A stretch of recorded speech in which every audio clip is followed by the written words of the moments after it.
Hello dear students, पिछले tutorial में हमने मैप के जरिए समझने की कोशिश की थी कि रोमन एम्पायर और इरेनियन एम्पायर किस प्रकार से एडजेसेंट थे और मैप पर हम कैसे उन्हें समझ सकते हैं। इस ट्यूटोरियल से हम जो टेक्स्ट मैटर है बुक का वो स्टार्ट कर रहे हैं और ये सेकेंड पार्ट है an empire across the continents chapter का। तो रोमन एम्पायर और इरेनियन एम्पायर ये अपने समय के दो बहुत ही पावरफुल एम्पायर्स थे, अपने आप में सिग्निफिकेंट सुपर पावर्स थीं शुरू में, और वर्ल्ड का काफ़ी एरिया इनके कंट्रोल में था। लेकिन ये आपस में इनका जो इतिहास है वो रेवेलरी एंड कॉन्फ्लिक्ट का रहा है, मतलब एक दूसरे से लड़ते रहते थे, प्रतिद्वंदी थे, कॉपरेशन नहीं था उनमें।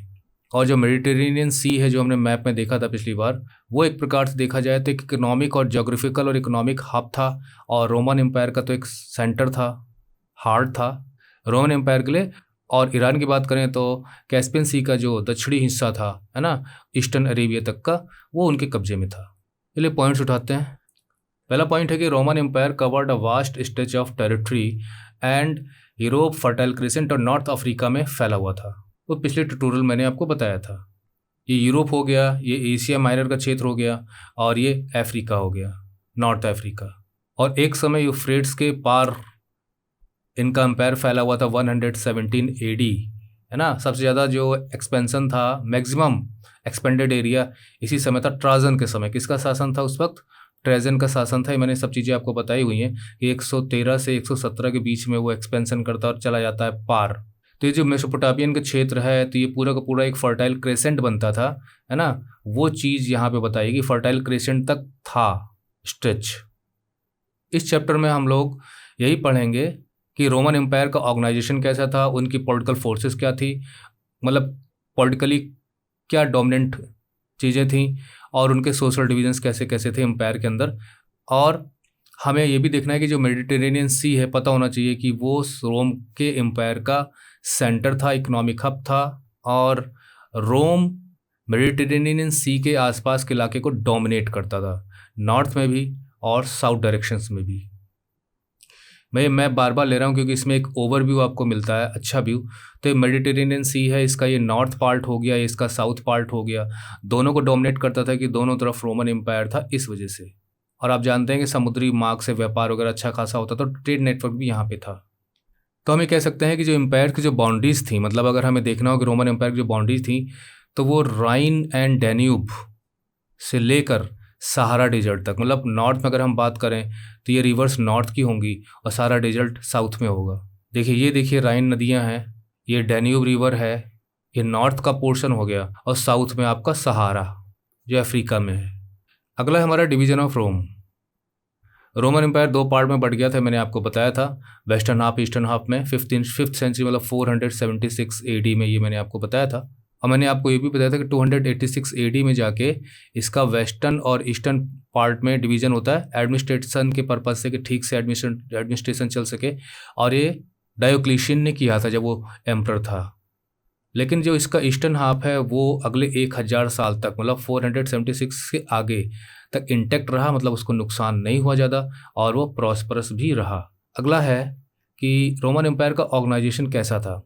तो देखिए, इरेनियन और रोमन एम्पायर की अगर हम तुलना करें तो उसमें वेरियस लोकल कल्चर्स थे, मतलब ये वेरिड था काफ़ी रोमन एम्पायर, कल्चर की दृष्टि से, लैंग्वेज की दृष्टि से, है ना। मेन तो वैसे लैटिन और ग्रीक दो लैंग्वेजेस थी, ईस्टर्न हाफ में ग्रीक और वेस्टर्न हाफ में लैटिन।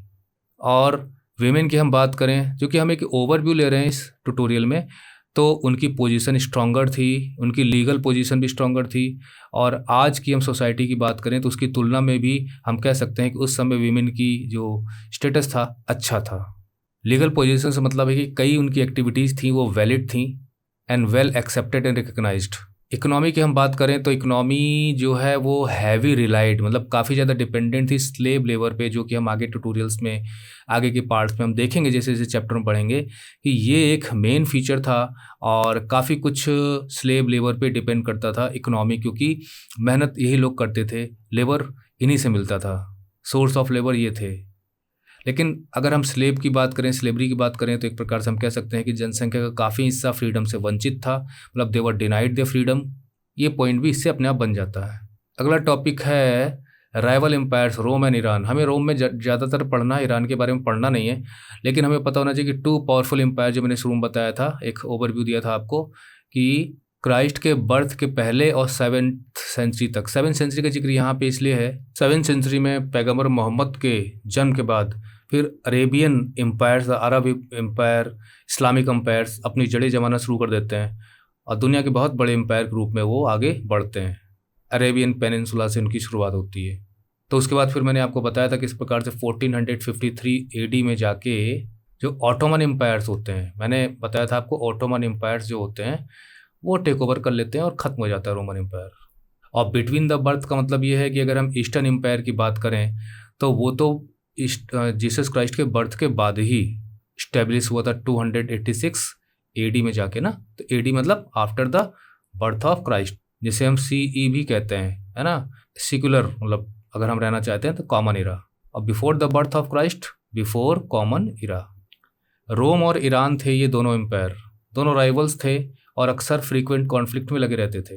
रोमन्स ने काफ़ी कुछ इलाका उनका जीता था। दोनों अगल बगल ही थे, मतलब located next to each other, और यूफ्रेट नदी दोनों को सेपरेट करती थी।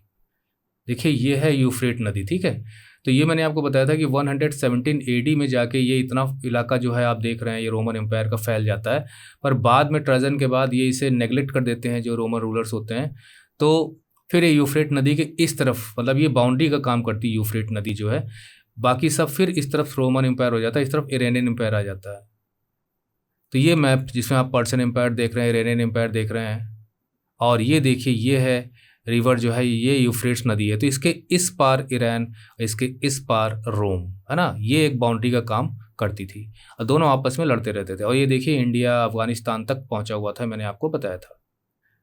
इसके बाद extent of the Roman and Iranian empires, तो Rome controlled Europe, Africa regions around the Mediterranean, ठीक है, ये मैंने आपको मैप में बताया।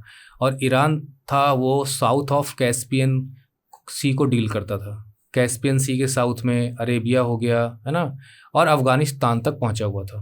और इसका जो था वो यूरोप था, अफ्रीका था और अराउंड द मेडिटेरेनियन। तो देखिए ये हो गया आपका रोम, ये मेडिटेरेनियन सी हो गया, है ना, इसके आसपास का, यूरोप में पूरा का पूरा, अफ्रीका में यहाँ पे नॉर्थ में, ये है आपका रोमन एम्पायर, ये पूरा का पूरा इतना, है ना। अब तो आप अच्छे ढंग से समझ ही गए होंगे।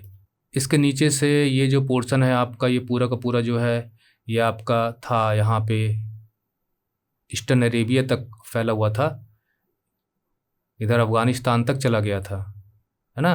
तो ये है इरानियन एम्पायर। तो सेकंड पार्ट यहीं ख़त्म होता है, थर्ड पार्ट में फिर आपसे मुलाकात होगी, तब तक के लिए बाय बाय।